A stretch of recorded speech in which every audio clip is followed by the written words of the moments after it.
Halo semuanya, kembali lagi di Vlog Hanif dan kali ini kita mau bahas laptop ini. Acer Predator Helios 500. Ya, ini adalah sebuah laptop dengan form factor yang seperti laptop gaming zaman dulu. Kalau zaman dulu kan gede-gede gitu ya. Kalau zaman sekarang itu lebih dibikin tipis-tipis, setipis mungkin, seringan mungkin. Pokoknya laptop gaming itu udah hampir sama kayak laptop buat kerja. Ini adalah laptop gaming yang konvensional, dimana buat kalian yang pengen laptop yang serius. Nah, laptop ini adalah laptop yang didesain untuk para gamer profesional, jadi bukan untuk kalian para gamer portable karena bobotnya 4 kg. Tapi meskipun dia besar dibandingkan dengan laptop-laptop besar lainnya, contoh misalkan kita bandingkan dengan Alienware 17 atau Asus ROG G702, ini dia lebih enteng karena dia cuma 4 kg.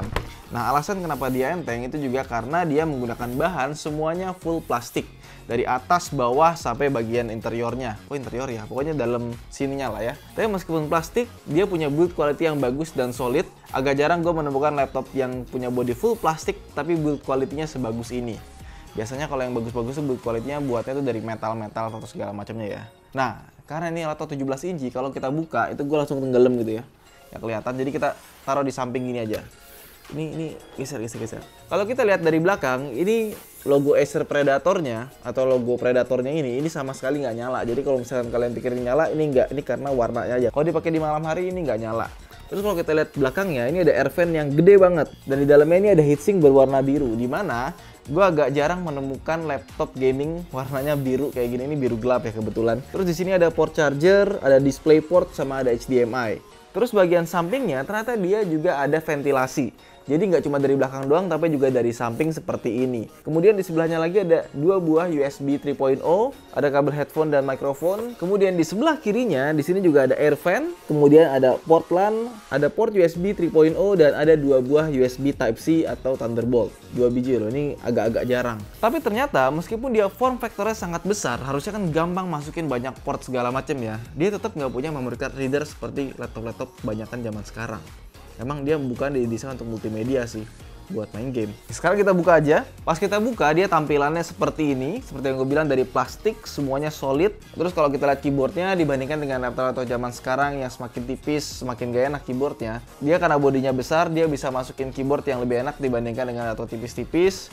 Di sini ada tombol-tombol makro, dan ini bisa disetting berdasarkan grup. Jadi di sini ada tombol huruf P, tapi bukan P yang di sini ya, di sini. Kalau kita pencet, nanti dia akan ganti grup 1, grup 2, grup 3. Jadi kita bisa setting berdasarkan grupnya. Misalnya grup 1, yang ini tombol nembak, ini tombol reload, ini ganti senjata.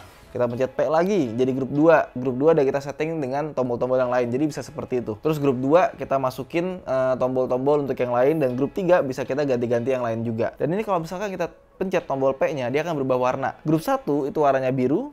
Grup 2 itu warnanya hijau, dan grup 3 itu warnanya merah seperti ini. Dan keyboard ini meskipun dia bisa nyala, dia ternyata belum RGB. Ya buat beberapa orang pasti akan kecewa karena bukan RGB. Tapi buat gue yang biasa aja kalau ngeliat RGB, meskipun komputer desktop gue agak rame sih, ya nggak masalah sih. Kemudian touchpadnya, dia cukup enak dan cukup responsif. Di pinggirnya ada lampu berwarna biru dan tombol-tombolnya cukup tactile. Tapi menurut gue ini masih bisa dibuat lebih besar lagi biar lebih enak ya sebenarnya ya.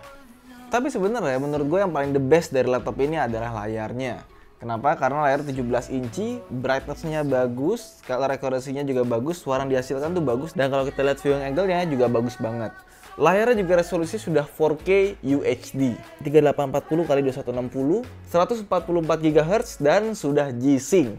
Luar biasa kan? Semuanya dimentokin di layarnya ini. Makanya kalau kita lihat layarnya ini, dia tuh tebel, nggak kayak laptop-laptop lainnya yang udah mulai tipis-tipis. Dia justru layarnya tebel banget kayak laptop zaman dulu. Tapi pas kita coba main game, ini layarnya bikin betah deh. Dan nggak bikin mata tuh cepat lelah. Dan kalau misalkan kita main lama tuh karena dia layarnya juga smooth, gue ngerasa kayak mata tuh nggak cepet capek gitu ya. Nah, sekarang kita masuk ke performanya, dimana dia menggunakan Intel Core i9 8950HK. Itu yang bisa dibilang buat laptop yang paling kenceng kali ya untuk sekarang ini. Terus RAM-nya dia pakai 32 GB, tapi sayangnya VGA-nya dia masih pakai Nvidia GeForce GTX 1070.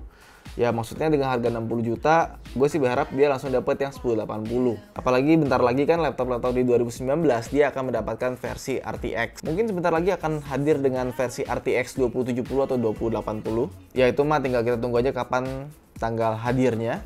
Tapi dari laptop yang sekarang kita coba ini, performanya ternyata bengis banget. Cinebench kita bisa dapat angka 1300 untuk CPU-nya. Ya, ini ada laptop dengan skor Cinebench tertinggi untuk CPU-nya yang pernah gua coba. Dan untuk 3D Mark Time Spy kita mendapatkan angka 5575. Which is itu sangat tinggi sekali. Dan untuk stabilitasnya gue juga suka dengan laptop ini karena dipakai stress test hasilnya bagus dan dipakai main game lama-lama karena waktu Acer minjemin ini kita langsung ada Battlefield 5 dan gue belum main itu, gue mainin di sini. Meskipun kadang-kadang dia tiba-tiba fan speednya suka naik sendiri dan itu cukup berisik. Jadi kalau misalkan kalian main ini dengan fan speed yang maksimum sebaiknya pakai headphone. Untuk gaming experience-nya bagus banget, gak ada masalah, semuanya dibikin dengan sangat baik dan dipakai buat jangka waktu yang lama. Ini laptop enak banget, benar-benar untuk profesional gamers. Terus kualitas multimedia juga sangat bagus dan laptop ini hasil audionya itu juga sangat bagus, sangat kencang dan jernih. Ya udah segede gini sih, masa suaranya pelan gitu kan, nggak mungkin. Dan di bagian belakangnya kita mendapatkan sebuah backdoor untuk mengganti hard disk dan SSD dengan sangat mudah. Tapi untuk menambah RAM kita masih diberikan slot kosong, namun bukanya harus agak effort karena nggak dikasih backdoor. At least masih bisa dinaikin sampai 64 GB. Kemudian hal yang nggak gua suka dari laptop ini, pertama itu ada pada chargernya yang sangat besar sekali, segede gini. Ini charger laptop ini.